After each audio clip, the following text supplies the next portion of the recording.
Carta 33. Para el sabio Rab, el mayor del grupo, recibí una carta de tu nieto, donde hizo varias preguntas. Y dado que normalmente respondo en general y no específicamente, aunque me gusta que las preguntas sean específicas y no generales. Las generales en verdad contienen muchos detalles. Es decir, la respuesta suele ser más eficaz para el trabajo en el verdadero camino. Y luego, precisamente cuando la persona que pregunta tiene muchos detalles, es posible que lo general ilumine muchos detalles, a los que llamamos muchos kelim, vasijas, por lo que responderé en general. Se sabe que lo más importante es la alegría. Sin embargo, debemos entender el significado de la alegría. Como está escrito, esta alegría, ¿qué hace? Además, ¿por qué la alabanza del trabajo se definió con respecto a la alegría? Como está escrito, ¿por qué no trabajaste con alegría? Etcétera. Podemos entender el significado de la alegría de los asuntos mundanos. Como dijo Bala Sulam, que le da conductas de todo este mundo para recibir de ellos letras y vasijas para las necesidades espirituales. Vemos que la gente trabaja todo el día, algunos en el trabajo y otros en el comercio, y esperan todo el día el momento en que puedan regresar a casa, tener una buena comida y disfrutar con su familia y sus hijos. O quien navega por el mar y sufre las penurias del trabajo y anhela el momento en que pueda regresar a casa. Cuando ve que se acerca el regreso a su hogar, la alegría comienza a llenar su corazón. En este momento, el anhelo constante que tiene por alcanzar su objetivo aumenta la meta. Es decir, la persona siente que todo el esfuerzo vale la pena para poder volver a casa y disfrutar. De lo contrario, es decir, si no se esfuerza, no tendría nada con qué disfrutar porque la casa estaría completamente vacía y por lo tanto no podría disfrutar. De esto se desprende que aquí hay dos asuntos. Primero, una buena comida o que uno viene de navegar por el océano y trae mucho dinero. Número dos, el anhelo de alcanzar la meta. Podemos decir que si pudiéramos pesar el placer en una balanza, podríamos decir que el placer de la comida o el placer de quien trae dinero del exterior pesa 1 kilo. Y el anhelo de quien añora todo el día por volver a casa y comer su comida puede incrementar el placer en la medida en que el placer pesa 100 kilos. Además, quien anhela volver a casa con el dinero que ha ganado en el extranjero, el anhelo aumenta el placer inconmensurablemente. Y el placer crece solo de acuerdo a la medida del anhelo. A su vez, la medida del anhelo crece según la medida del esfuerzo. Es decir, quien trabaja duro y se esfuerza, en la medida en que sufre, el sufrimiento mismo le trae la medida del anhelo para deshacerse del sufrimiento y así llegar a su destino. Y toda la vitalidad que tiene mientras sufre viene únicamente del fruto, ya que siente que pronto podría regresar a casa. De acuerdo con esto, resulta que si la persona tiene una buena comida o mucho dinero, pero no se esforzó por esto, solo puede saborear el primer nivel del placer, es decir, hasta 1 kilo. Pero aquel que se ha esforzado y anhelado recibe placer del segundo nivel y podrá incrementar el placer 100 o 1000 veces más. Podríamos preguntar, ¿y cuál es la verdad? Es decir, si hay placer en la comida y en el dinero. Si anhela, ¿qué diferencia hay si la comida y el dinero son objetos? ¿Y cómo pueden el trabajo y el anhelo aumentar el placer?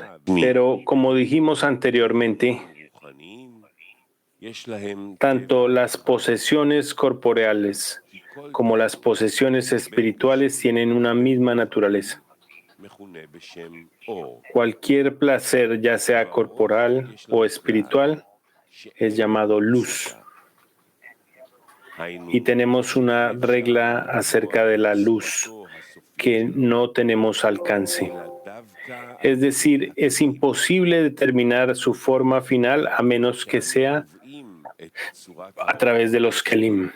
Esto significa que determinamos la forma de las luces de acuerdo a la cualidad de los kelim, vasijas. Y con respecto a los kelim, se sabe que estos se consideran como el anhelo por algo. De ello resulta que los kelim aumentan la luz.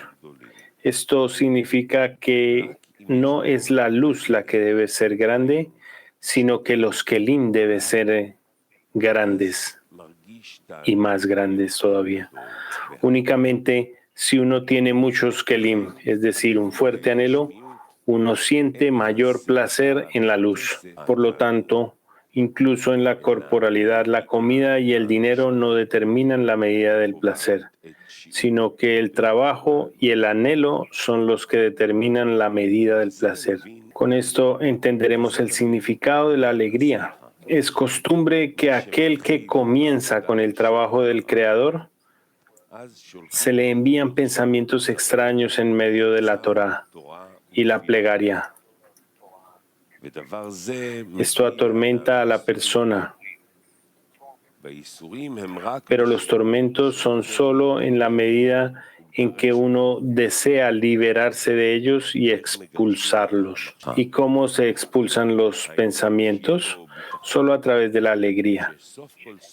Es decir, uno debe estar seguro de que finalmente alcanzará la meta deseada, la cual es dar satisfacción a su Creador y así servir al Rey. Además, uno debe hacer representaciones, es decir, debe imaginar lo bueno y lo agradable que es estar a la sombra del Rey. Y de esta manera poder contemplar el agrado del Señor y visitar su palacio. Está escrito que el Creador juega con los justos y yo también ciertamente alcanzaré este grado. Posteriormente, uno debe mirar a los pensamientos extraños que le causan esta pérdida de no poder estar entre los habitantes del palacio del Rey. Y luego podrá examinar el escrutinio de dar una buena recompensa a los justos y vengar a los malvados, es decir, el valor de la luz y la oscuridad. De ello resulta que en la medida en que sufre por los pensamientos extraños, se deleita cuando tiene buenos pensamientos. Y si hay un momento en el que no tiene pensamientos extraños, entonces es feliz. Y en un momento de humildad debe recibir vitalidad y alegría del futuro, lo que significa que eventualmente el Creador tendrá misericordia de él y se acercará a él. Por lo tanto, a través de los pensamientos extraños aumenta la comida. Es decir, el momento cuando tiene buenos pensamientos y puede alabar y agradecer al Creador por acercarlo a él ahora. Así, los pensamientos extraños son principalmente para traerle alegría, para que él anhele el momento en el que pueda servir al Rey sin defectos.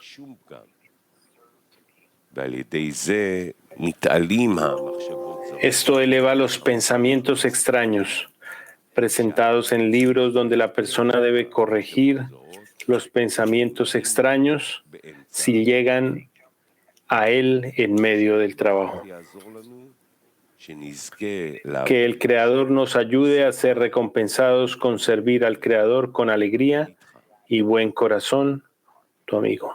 Escrituras de Rabash, carta 30. Para mi amigo, recibí tu carta de Purim y la disfruté, ya que tú eres el único que me escribe algo sobre las cosas que están sucediendo allí, y así responderé a tus preguntas. En cuanto a dónde deben aprender los niños, es preferible en un seminario de Hasidim, ya que es un seminario de Hasidim, es más seguro, pues por lo menos sentirán temor al cielo, mientras que en el resto de los seminarios debes dudar de ellos debido a los amigos. En cuanto a comprar una parte del Zohar, no estoy interesado en esto, aunque tengo mis razones ocultas, pero hay una razón que puedo revelarte. Cuando haces algo, necesitas beneficiarte con ello, ya sea en lo material como en lo espiritual. Y aquí, en lo que respecta a lo material, para ganar dinero, hay otros buenos negocios en el mundo, y yo los evito porque no tengo interés en el comercio. Y en lo que respecta a la espiritualidad, en cuanto a que tendré una parte en el Sulam del Zohar, ya tengo una gran parte en estos libros, porque la Torá me ha hecho merecedor de 2 partes. Según la ley de Torá, solo hay 4 herederos, y a mí me corresponden 2 partes. Por eso no tengo necesidad de comprar, es decir, dar dinero para recibir lo que merezco, pero tengo mis razones ocultas. Intenta darme todos los detalles de lo que está sucediendo allí y te bendigo para que goces de kashrut en la fiesta. Baruch Shalom Halevi Eshlach.